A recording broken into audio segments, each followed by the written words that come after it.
وصحبه أجمعين. رب اشرح لي صدري ويسر لي أمري واحلل عقدة من لساني يفقه قولي. سبحانك لا علم لنا إلا ما علمتنا إنك أنت العليم الحكيم. ولا حول ولا قوة إلا بالله العلي العظيم. Kitab Penawar Bagi Hati, muka surat 63, baris yang ke-10 daripada atas. Muka surat 63, baris yang ke-10 daripada atas.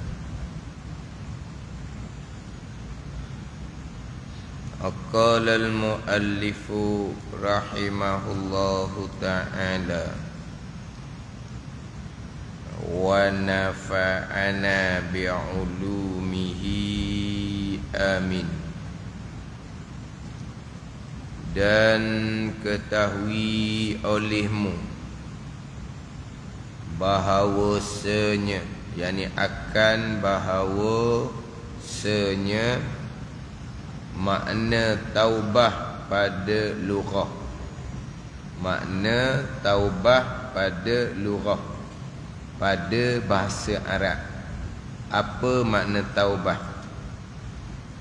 Kembali dan pulang. Itu pada lughah.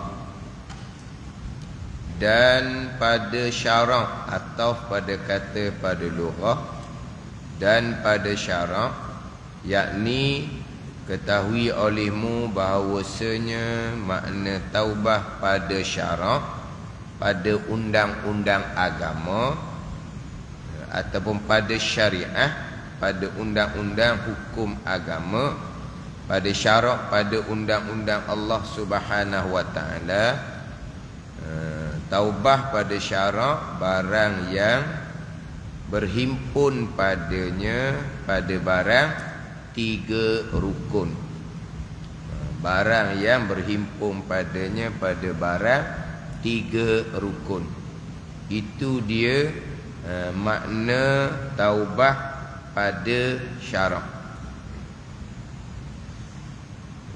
Dan ketahui olehmu bahawa makna taubah pada lughah, pada bahasa Arab, kembali dan pulang. Itu asal makna taubah pada bahasa Arab. Sebelum syariah dibawa datang oleh Nabi sallallahu alaihi wasallam, dari segi lughah, taubah ni sudah orang Arab cakap dah dengan taubah ni. Taba yatubu taubatan. Taba yatubu taubatan. Apa makna taubatan? Taubah maknanya adalah ar-ruju', kembali. Itu makna taubah pada lughah, maknanya kembali. Yang mana makna taubah pada lughah ini dia samalah, kenalah dengan makna taubah pada syarak. Dalam kitab Penawar Bagi Hati ni, taubah pada syarak, barang yang berhimpun padanya pada barang 3 rukun. Dalam setengah-setengah kitab yang lain, taubah maknanya apa pada syarak? Ar-ruju' lah, kembali. Jadi taubah makna taubah pada lughah, pada bahasa Arab, kembali. Taba yatubu, raja'a, ar-ruju', kembali. Kemudian bicara sekarang adalah taubah pada syarak, pada undang-undang Allah Subhanahu wa ta'ala. Apa dia taubah pada syarak, pada undang-undang Allah? Taubah mana ar-ruju' juga, kembali. Ar-ruju' minal bu'di anillahi ilal qurbi ilaihi subhanahu wa ta'ala. Ada setengah kitab yang lain. Taubah makna pada syaraknya ar-ruju', kembali. minal bu'di anillah, daripada asalnya jauh daripada Allah, kembali ilal qurbi, kepada menghampirkan diri ilaihi subhanahu wa ta'ala, kepada Allah subhanahu wa ta'ala. Rujuk jugalah. Itu makna taubah pada syarak dalam setengah-setengah kitab lah. Jadi pada lughah taubah maknanya kembali. Dia gitulah. Sebelum turun syarak, lughah Arab sudah menggunakan perkataan taubah. Macam contohnya solah. Dari segi lughah doa bahasa Arab. Dari segi syarak, undang-undang agama Allah, solah ni aqwalun wa af'alun muftatahatun bitakbir wa mukhtatamatun bitaslim bisyara'ita makhsusatin. Itu solat pada undang-undang agama Allah. Sebut kata solat, bacaan-bacaan, perbuatan-perbuatan yang dimulai dengan takbir, yang disudahi dengan salam, dengan syarat-syaratnya tertentu. Itu solat pada bicara syariat. Tapi dari segi bahasa Arab, sebelum turun syariat agama Allah, solahnya doa lah. Macam saum, puasa, bahasa Arabnya menahan diri, itu saum. Tapi saum pada syariat agama kita, puasa dengan makna menahan diri daripada perkara yang membatalkan puasa. Dia ada makna lughah, makna bahasa Arab, dan dia ada makna syarak. Tapi kita bicara syarak lah, kita tak bicara lughah. Kita bukan kelas bahasa Arab, kita kelas ilmu syarak, kita kelas ilmu syariah. Yang kita bicaranya dari segi syariah. Kalau nak pergi kepada lughah, masuk kelas bahasa Arab. Kita kelas ilmu syarak ni, ilmu syariah. Jadi apa dia taubah yang dia kena pergi pada pembicaraan kita? Pada ni. Ini contohlah kita pergi ke lain sedikit. Dari segi lughah, ai mustakmal, ai yang telah digunakan. Isim maf'ul.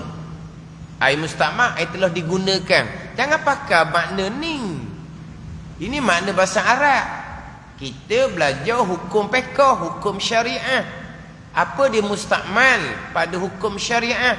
Mustakmal air yang telah digunakan untuk mengangkat hadas dan menyucikan najis. Jadi mustakmal pada hukum syarak, undang-undang agama. Air telah digunakan untuk mengangkat hadas, hadas kecil ataupun hadas besar. Jadi mustakmal lah. Kalau air yang digunakan untuk perkara sunat, air yang digunakan untuk mandi sunat pagi Jumaat, mandi sunat pagi raya, air bekasan yang digunakan untuk mandi sunat tu air kekal mutlak. Kan guna dah tu kan. Guna mana hak mustakmal syaraknya? Guna pada mengangkat hadas. Mandi sunat pagi Jumaat, mandi sunat pagi raya, mengangkat hadas apa? Dah kekal mutlak. Maknanya kalau mandi sunat pagi Jumaat, mandi sunat pagi raya, dia berdiri dalam besen, dia pun tak ada air tu kekal mutlak. Walaupun ambil semayang pula. Tapi tak ada perlulah buat seumpama tu. Tapi ada orang pelik. Kan telah digunakan kan. Mustakmal ni dengan makna air yang telah digunakan. Sekarang ni guna dah tu kan untuk mandi sunat. Kita bicara mustakmal hukum fiqh, hukum syariah, undang-undang agama Allah, bukan mustakmal dari segi bahasa Arab. Mustakmal dari segi bahasa Arab, air yang telah digunakan umum. Guna je mustakmal. Walaupun untuk perkara sunat. Tapi tak, kita bukan ngaji bahasa Arab, kita ngaji hukum syarak, ilmu syarak, ilmu syariah, undang-undang agama Allah. Dari segi syaraknya, air mustakmal tu apa dia? Air yang telah digunakan untuk mengangkat hadas kecil ataupun besar, dan air telah digunakan untuk menyucikan najis. Ada syarat-syarat dia lah. Lepas tu bawa panggil air mustakmal. Tapi orang kita ni main hak lughah bahasa Arab. Air mustakmal ni air telah digunakan, ikut guna apa-apa pun, itu bahasa Arab. Kita belajar hukum fiqh. Jangan semabulah situnya. Jadi kalau kita balik kepada lughah, taubah kembali. Taubah kembali, balik ke rumah ke, balik ke mana ke, taubah. Kita bukan makna balik ke rumah, pulang ke rumah. Kita mengaji ilmu syarak. Kita mengaji ilmu syariah, undang-undang agama Allah. Apa dia taubah? Taubah dalam setengah kita kembali daripada jauh dengan Allah kepada menghampirkan diri dengan Allah dengan mengerjakan segala suruhan dan meninggalkan segala larangan. Itu taubah pada syarak, pada undang-undang agama.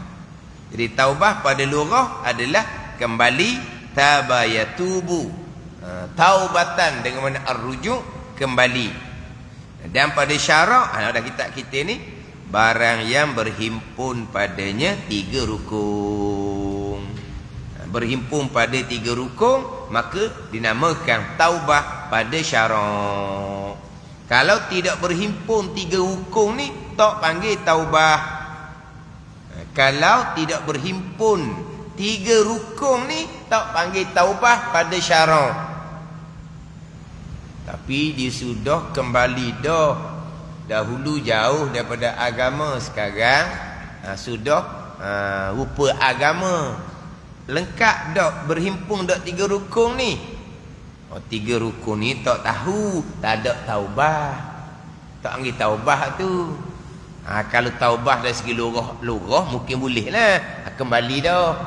Dulu tak pernah mari ke masjid, sekarang ni sudah kembali ke masjid. Boleh dari segi lughah, tapi kita tak mahu tu. Kita nak taubah dari segi syarak undang-undang agama Allah. Apa dia taubah? Barang yang berhimpun padanya 3 rukun. Ada 3 rukun ni baru dipanggil taubah. Kemudian yang terdahulunya didatangkan syarat taubah. Didatangkan syarat taubah. Syarat taubah ni selagi nyawa belum sampai batang halkum. Selagi matahari belum naik sebelah barat. Itu syarat taubah. Selagi nyawa belum sampai batang halkum, selagi matahari belum naik sebelah barat, selagi nyawa belum sampai batang halkum ni, ni hak khususi lah, tertentu bagi diri masing-masing. Selagi matahari tidak naik sebelah barat, itu syarat umumi, umum, semua orang sama je lah. Semua orang sama. Hak khususinya, hak tertentu pada diri masing-masing. Syaratnya selagi matahari, selagi nyawa belum sampai batang halkum. Hak umumnya selagi matahari belum naik sebelah barat. Itu syarat taubah. Apabila cukup syarat taubah, kita pergi pula kepada melengkapkan rukun taubah. Syarat masih lagi cukup, nak melengkapkan rukun taubah pula. Kena berhimpun padanya 3 rukun. Kena ada ketiga-tiga rukun taubah. Kemudian yang saya duk sebut sama-sama tu, syarat utama taubah adalah ilmu. Syarat utama taubah adalah ilmu. Dia syarat utama agama kita ilmu lah, bukan hanya taubah. Taubah ni amal soleh. Amal soleh, taat zahir, taat batin, syarat utamanya taubah lah. Bukan kata taubah je syarat utama, bukan kata taubah je ilmu syarat utama, bukan. Nak jadi orang-orang yang beriman, syaratnya ilmu. Nak jadi mereka-mereka yang beramal soleh, taat zahir, taat batin, syaratnya ilmu. Itu tetap dah. Sebagaimana Nabi SAW bersabda, al-ilmu imamul amali wal amalu tabi'uh. Nabi kata, ilmu menjadi imam kepada amal Dan bermula amal ialah mengikut ilmu. Apabila ilmu menjadi imam bagi amal, amal ni mengikut ilmu lah. Sebab ilmu tu imam. Imam ni yang mendahului, amal ni yang mengikuti. Dia panggil makmum, yang mengikuti. Nabi kata ilmu ialah imam kepada amal. Amal yang paling besar adalah iman. Amal yang paling besar adalah iman, akidah. Itu amal yang paling besar. Itu kewajipan yang paling besar, iman, akidah. Dan iman, akidah syaratnya ilmu lah. Untuk memastikan tergolong di kalangan orang-orang yang beriman, yang berakidah dengan akidah yang sebenar. Sebab iman tidak warisi, tidak sebagaimana Islam. Islam warisi daripada ibu bapa. Kemudian nak beramal taat zahir, ikut ilmu. Nak beramal taat batin, Nabi kata dah ikut ilmu. Nak beramal taat batin taubah ni ikut ilmu. Jadi syarat utama taubah ilmu. Tapi bukan syarat utama taubah sahaja ilmu. Syarat utama untuk jadi orang beriman dan beramal soleh, syarat utama nak jadi orang beragama lengkap, Islam, iman dan ihsan, ilmu lah. Betul, ilmu fardu ain ni wajib ijma' ulama. Tak ada pilihan dah kitanya. Al-ilmu imamul amali wal amalu tabi'uh. Ilmu menjadi imam, mendahului amal. Wal amalu tabi'uh, Nabi kata. Ilmu, amal ialah mengikut ilmu. Besarnya kedudukan ilmu ni, Nabi sambung, ialah musuh ada wa yuhramul ashqiya. Hadis ni ada yang kitab Minhajul Abidin. Allah Ta'ala akan ilhamkan, Allah Ta'ala akan buka jalan ilmu kepada mereka yang Allah Ta'ala takdirkan pada azal, orang yang bahagia ahli syurga. Dan Nabi kata ilmu akan ditegah, dihalang daripada mereka yang Allah takdirkan pada azal, orang yang celaka, ahli neraka. Orang yang Tuhan takdir pada azal, orang celaka, ahli neraka, Allah Ta'ala takdirkan ianya tertegah, terhalang daripada ilmu. Kok ke mana pun dia tak mahu belajar. Dia gitu. Bahagian masing-masing. Tempat di hari akhirah Allah Ta'ala sudah tetapkan pada azal neraka ataupun syurga. Perjalanan atas dunia Allah Ta'ala tetap dah pada azal.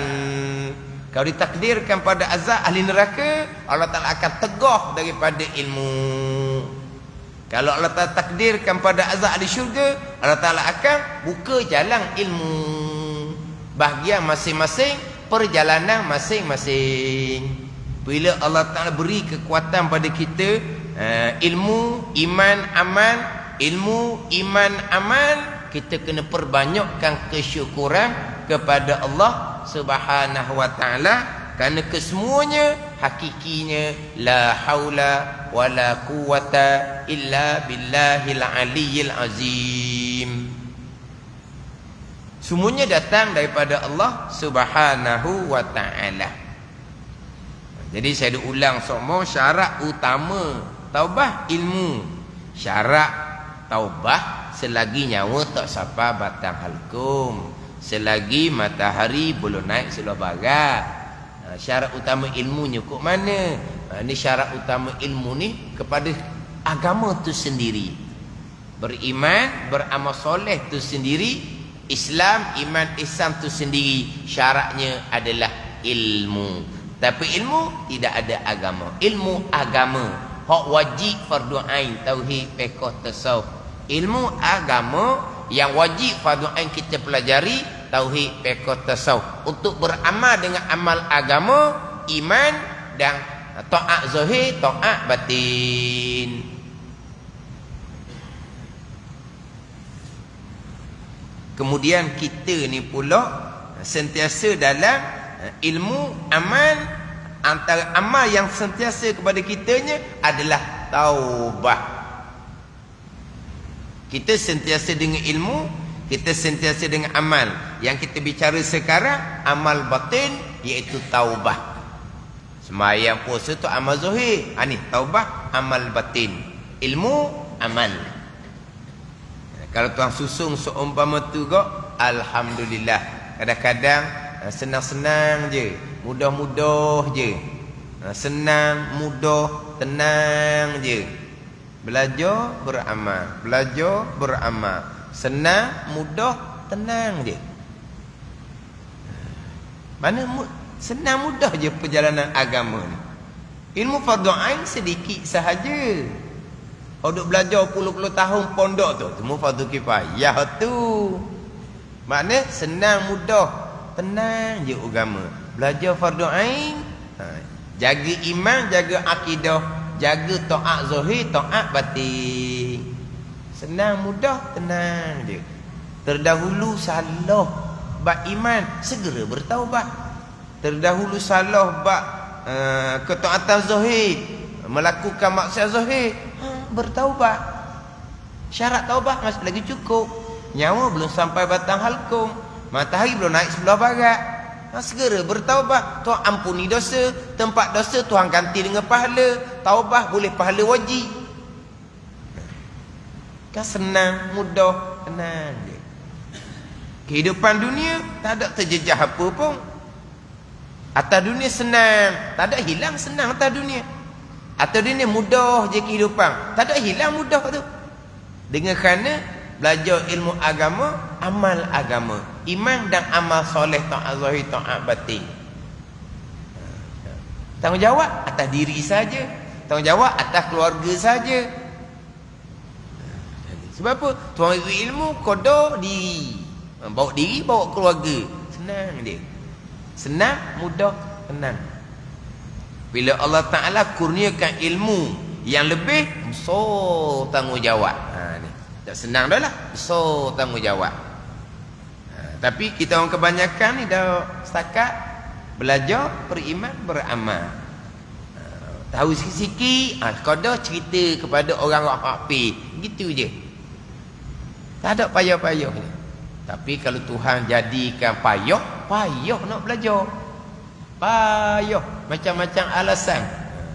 Tambah belajar. Pada ain tauhid pun tak heran. Pada ain fiqh pun tak heran. Pada tasawuf pun tak heran. Ceramah je dia dengar.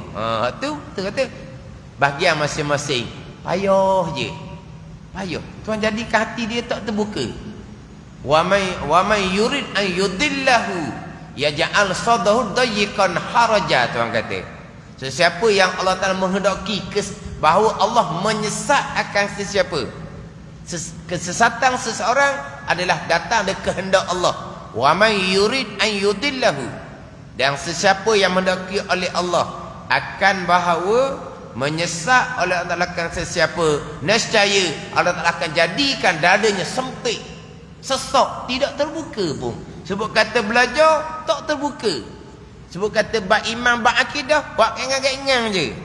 Sebut kata ilmu, bab ta'at zahir fiqh, buat kengang-kengang je. Tak terbuka langsung hati dia. Ini sesiapa yang Allah Ta'ala kehendak bahawa Allah menyesatkan akan sesiapa.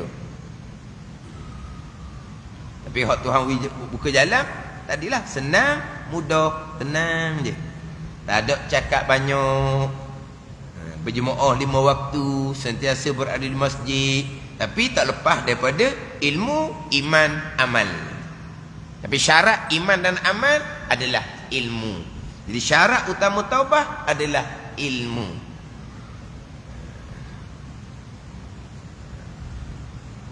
Syarat orang kita ni, selagi nyawa belum sampai batang halkum, selagi matahari belum naik sebelah barat, maka cukup syarat untuk bertaubah. Sekarang lengkapkan pula rukun taubah yang 3 perkara. Ini dipanggil taubah pada syarak. Ini dia taubah pada syarak, barang yang berhimpun padanya pada barang 3 rukun. 3 rukun. Mana 3 rukun ni? Pertama, menyesal. Pertama daripada 3 rukun, menyesal atas mengerjakan maksiat. Menyesal atas, yakni kerana mengerjakan maksiat. Menyesal ini adalah rukun berkait dengan hati. Taubah ni berkait dengan hati. Taubah ni taat batin, berkait dengan hati. Maka rukun taubah pun berkait dengan hati lah. Sebab taubah ni berkait dengan rukun hak ni, berkait dengan taubah berkait dengan hati, berkait dengan taat batin. Maka rukun pun rukun hak berkait dengan hati lah. Hak berkait dengan hati. Jadi menyesal adalah berkait dengan hati. Itu rukun yang pertama. Rukun yang kedua, rukun yang tiga nanti pun berkait dengan hati juga. Sebab taubah adalah taat hati. Taubah adalah taat batin. Maka hukum pun berkait dengan hati. Bukan duduk di lidah, bukan duduk di mulut, duduk di hati. Sebab itulah macam sebut sebelum ni lah, faham taubah ni perbanyakkan istighfar. Itu sunat. Sunat perbanyakkan istighfar. Tapi itu bukan taubah. Sebab itu bukan salah satu daripada tiga rukun taubah yang berhimpun di dalam taubah pada syarak ni, bukan. Tapi janganlah salah fahamlah pula, tuntutan sentiasa memperbanyakkan istighfar. Orang ni kadang-kadang dia saja je lah nak buat nak mengelirukan, seolah-olahnya kok istighfar ni tak payah. Kenapa pula istighfar ni tak payah? Memang disunatkan kepada kita memperbanyakkan istighfar. Kita disunatkan memperbanyakkan istighfar. Tetapi taubah pada syarak barang yang terhimpun padanya tiga rukun. Dan tidak ada di antara tiga rukun tu istighfar, tidak ada. Istighfar tu taat zahir yang disunatkan. Taubah ni taat batin yang wajib ijma' ulama'. Maka rukun pun wajib ijma' ulama'. Sama telah pula taubah adalah semayang sunat taubah. Itu lagi jauh tu tak kena. Sebab itulah nak taubah syaratnya ilmu. Bila tak ada ilmu fardu ain, jahil berkaitan dengan apa taubah pada syarak, pada undang-undang agama Allah. Macam mana kita nak bertaubah, nak mengikuti undang-undang agama Allah, kalau kita jahil berkaitan dengan taubah pada syarak, taubah pada undang-undang agama Allah Subhanahu wa ta'ala. Jadi yang pertamanya menyesal atas, yakni kerana mengerjakan maksiat. Inilah rukun yang paling besar sekali.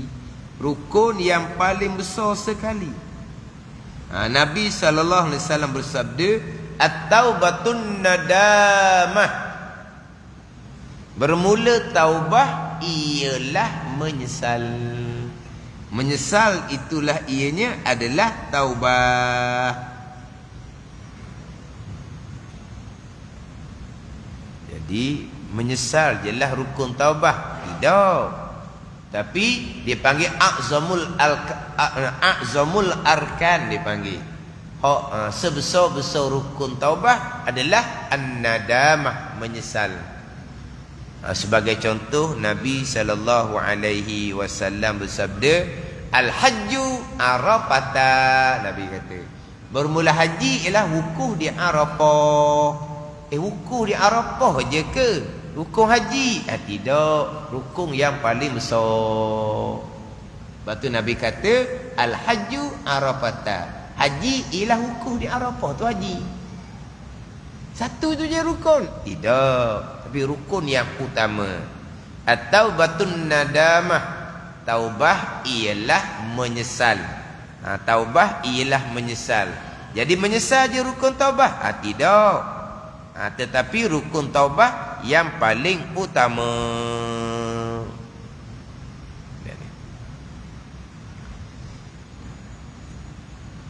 Menyesal ni kerana Allah Ta'ala, kerana takut akan Allah Subhanahu wa Ta'ala. Menyesal kerana Allah. Ini syarat dia. Syarat untuk sah rukun taubat menyesal ni kerana Allah.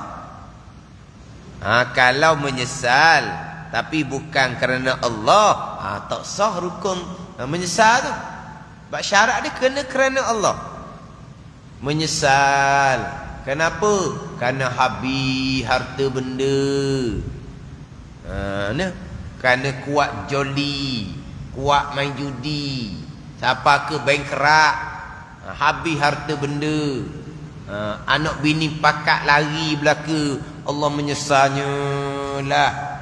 Kerana kuat berjoli, kuat berjudi, siapa ke jadi papa ke dana, siapa ke anak bini pun pakat lari, menyesal, menangis-nangis benda menyesal. Menyesal kenapa? Kerana jadi papa ke dana dah. Tu dah panggil menyesal rukun taubat. Menyesalnya kerana melakukan maksiat, terbongkar dah, orang tahu dah siapa yang buat, malunya lah muka. Menyesal sungguhlah kerana buat benda yang memalukan tu. Menyesal kenapa? Kerana Allah. Dah, kerana malu kau kapung. Tu tak panggil taubat. Taubat kerana mengerjakan maksiat. Menyesal ni menyesal kerana mengerjakan maksiat. Menyesal kerana Allah Subhanahu wa Ta'ala, kerana takut akan Allah Subhanahu wa Ta'ala. Itu syarat dia. Sebab terkadang menyesal ni banyak-banyak kerana juga. Menyesal kerana keduniaan lah, ada-ada. Menyesal kerana Allah Subhanahu wa Ta'ala. Maka tafriq dia, maka tiada sah taubah, tak jadi taubahnya mereka yang tiada menyesal. Tak menyesal. Dia maksiat tu dia tinggal lama dah, tak buat dah. Dulu-dulu je dia buat maksiat tu. Dia menyesal dak dahulu dia melakukan perkara maksiat tu. Tak menyesal, dia cerita pada orang pula. Suka-suka pula, bangga-bangga pula cerita pada orang. Saya dulu orang yang menyesal ni tak ambuh dengar, tak ambuh cerita dahnya. Nak tutup dah. Minta ampun dengan Allah betul benar, kerana menyesal kerana Allah, senyap situ dah. Ini dah berbangga-bangga cerita pula. Tak ada sesalang pun. Tapi maksiat tu dia tak buat dah. Dan memang pun masa akan datang pun dia tak mau buat dah. Tapi menyesal ke tak? Tak ada taubah. Tak ada taubah. Atau menyesal ia tiada kerana Allah. Mana? Seperti menyesal ia kerana balak yang turun atasnya disebabkan maksiat itu. Kena balak. Kena balak, kena musibah, kuat joli, kuat berjudi, akhir jadi miskin. Menyesal kenapa? Kerana harta ditarik oleh Allah. Kenapa tu? Balak kerana tak bayar zakat. Allah menyesalnya lah tak bayar zakat. Kenapa? Kerana Tuhan tarik harta. Ni balak ni, menyesal kerana Tuhan turun balak. Bukan menyesal kerana takut akan Allah. Ni tak panggil taubah. Tak panggil taubah. Tak menyesal, tak panggil taubah. Begitu juga kalau menyesal bukan kerana Allah pun tidak panggil taubah. Kemudian apabila hati itu menyesal, kalau orang yang hati lembut, dia akan keluar tangisan, keluar air mata. Air mata sesalang. Air mata sesalang. Kan, kalau menyesal akan satu-satu perkara, akan keluar air mata. Bila ada sesalan, menyesal sungguh-sungguh, akan banyaklah keluar air mata. Keluar air mata tu tak syarat. Tapi ghalibnya orang yang menyesal sungguh-sungguh akan keluar air mata. Tapi adakah syaratnya keluar air mata? Tak syarat. Syaratnya hati menyesal sungguh-sungguh kerana Allah. Tapi ghalibnya akan keluar air mata.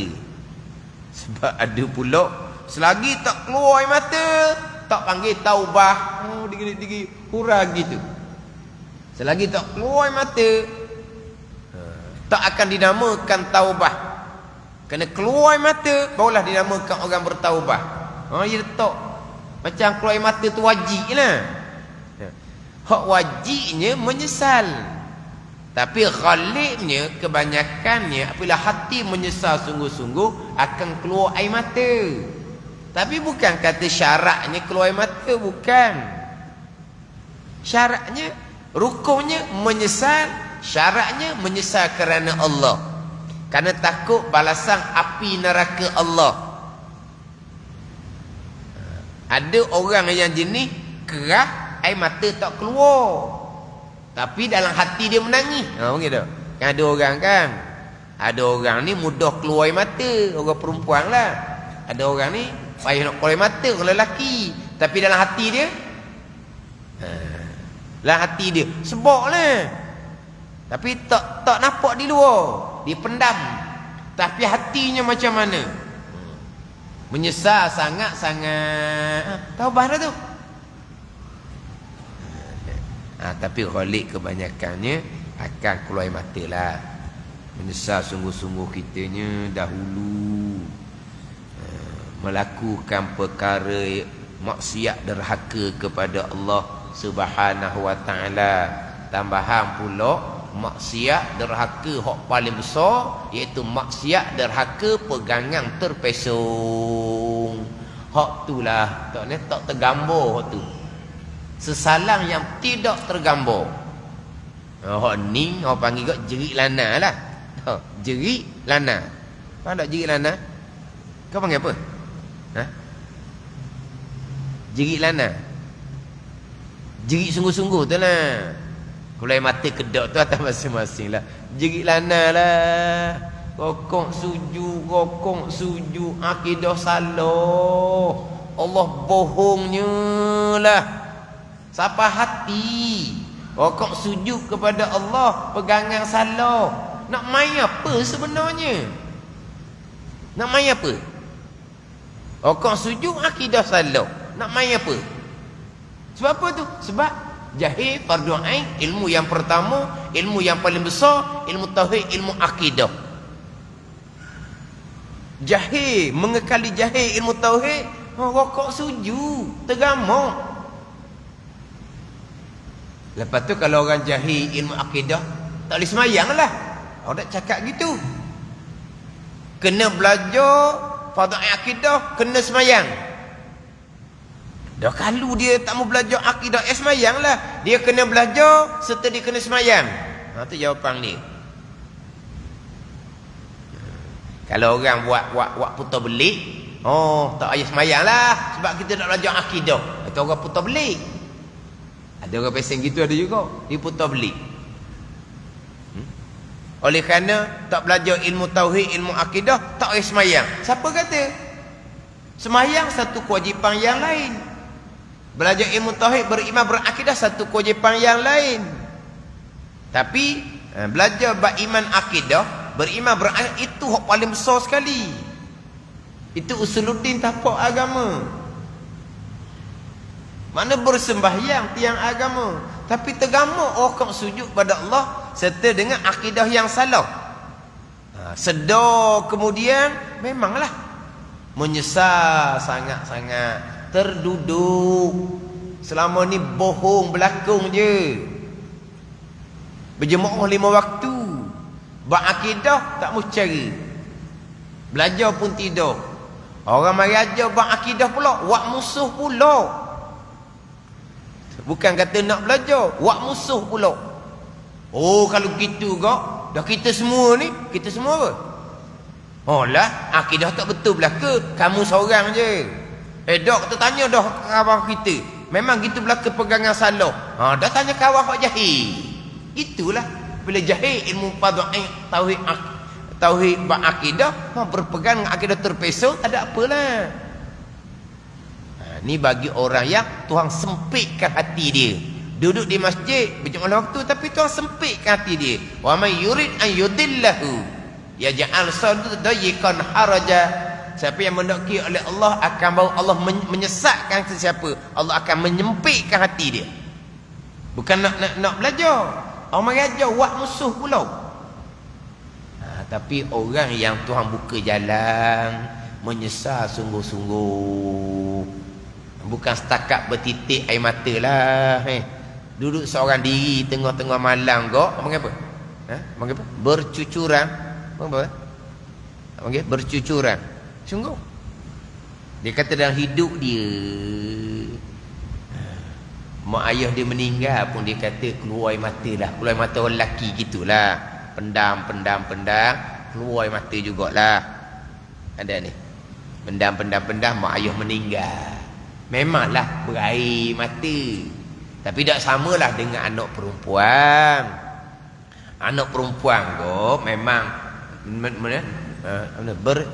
bercucuran lah tau. Bercucuran air mata. Hak lelaki ni gitulah dia pendam je. Berair mata-mata. Sedih sangatlah. Tapi dia kata bila belajar kemudian sedar akidah salah, dia kata jerit seorang lah minta ampun dengan Allah tengah-tengah malam. Jerit seorang, dia kata tak pernah dia terkeluar mata seumpama tu. Lebih dia orang perempuan, dia kata. Sebab apa? Allah lah, takutnya akan seksa Allah dengan pegangan yang salah. Itu menyesal.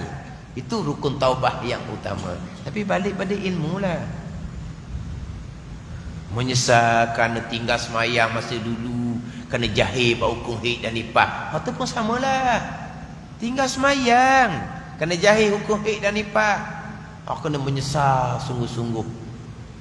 Kerana takut akan Allah Subhanahu wa taala.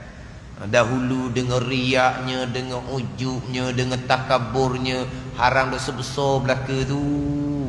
Menyesal kerana takut akan Allah, takut akan seksa Allah. Mana kita duduk atas jalan ni lah. Berilmu, beriman, beramal. Amal batin ni sentiasa kita bertaubat dengan Allah Subhanahu wa taala. Kemah dah buat pegangan, tak ada dah. Sebesar-besar kederakaan pegangan. Bak semayang comel dah dengan ilmu. Bak hati pun sentiasa mujahadah, membeli hati daripada sifat kecelaan. Tapi kita tidak maksum. Dosa banyak, dosa mata, dosa telinga, dosa lidah, dosa perut, dosa tangan kaki. Hak tu kena jaga. Tapi yalah, kita orang lemah. Ujian sekarang ni banyak. Maksiat mata ni, dulu maksiat mata kena pergi bandar, tengok orang dedah aurat. Sekarang ni maksiat mata tak payah pergi bandar dah. Buka dalam poket itu boleh tengok apa benda nak tengok. Maksiat mata. Dulu duduk di rumah bulan Ramadan, jangan ke mana-mana, kuruh puasa. Bulan Ramadan jangan ke mana-mana, pergi bandar, kuruh puasa, pahala puasa Ramadan, duduk di rumah. Dulu. Sekarang ni duduk lah. Duduk bandar pun tak ada maksiat mata duduk bandar. Sebab apa? Tak tengok orang duduk bandar, tengok telefon tu lah. Tengok duduk bandar tu kan, tengok duduk kedai makanan sejuk dah. Dah main telefon je, tak tengok orang. Selamat dah maksiat mata tengok orang, tapi maksiat mata dalam telefon pula. Maksiat mata dalam telefon. Kenapa ayah haji ni bila mau haji mari dekat ditutup telefon? Telefon pula pandai pula dikunci. Saya paling ni dah pandai lagi. Nak kunci warna, dia gesek nombor tu lah. Cara mana buat? Pasal kan dah pandai lagi, dah tak pernah tanya pun nak belajar. Nak tutup apa? Kenapa dia kata ayah haji dia ni kalau mau haji mai dekat ditutup dan dia tak nak buka telefon dia. Cucu aja ke dia macam mana nak apa? Kunci orang panggil. Apa benda tu ayah haji? Ni cerita sebenar ni. Ayah haji dengan mak haji hok mai kuliah. Tapi bukan mai kuliah di Masjid Ladang lah. Bukan Masjid Ladang. Apa benda nak sembunyi? Kalau benda baik, tunjuklah ke mak haji tu. Kalau benda baik, tunjuk. Kenapa tutup? Jangan. Ini hak buah tu saya sebut ni. Selagi sepak tank bunyi, tak boleh harap orang lelaki. Faham tak? Selagi sepak tank bunyi. Kita ambil tank. Saya sepak, bunyi ke tak? Tank panggil tak? Tank lah, tank. Tank biskut ke apa ke, ambil tank tu, sepak. Bunyi ke tak? Bunyi. Tak boleh percaya orang lelaki. Guna. Ayat tu saya lah. Dia kata nak percaya, dia kata. Ambil tank, tengok sepak, bunyi ke tak? Bunyi. Tak boleh percaya. Orang lelaki tak boleh percaya, dia kata. Ujian tu maksiat belaka. Akan menggelapkan hati kita. Akan menghitamkan hati kita. Itu kena mujahadah. Berlaku, wajib bertaubat segera, menyesal kerana melakukan maksiat, menyesal kerana Allah Subhanahu wa taala. Itu rukun yang pertama. Bertiga rukun yang terhimpun pada taubat. Yang kedua, meninggalkan akan maksiat. Yang taubat ia seorang daripada maksiat. Kiki malam ni nak berhenti awal sikit, jadi lewat juga. Sebab malam ni lepas isyak ada jamuan ringan di luar tu, lelaki dan perempuan. Lepas isyak ada jamuan ringan di luar. Lepas jamuan tu barulah kita sambung balik kuliah. Lepas daripada isyak kitab Fathul Mu'in. Kuliah selepas daripada isyak. Wallahu a'lam. Bismillahirrahmanirrahim. Alhamdulillahirabbil alamin. Wassalatu wassalamu ala sayyidil mursalin wa ala alihi washabbihi ajma'in. Allahumma iftah alaina futuhal arifin. Allahumma allimna ilma aqdamin wa fahimna famasabiqin warzuqna ruqat talibin. Allahumma zidna ilma wa alhiqna bis salihin. Wa sallallahu ala sayyidina Muhammad wa ala alihi wa sahbihi wa sallam. Walhamdulillah.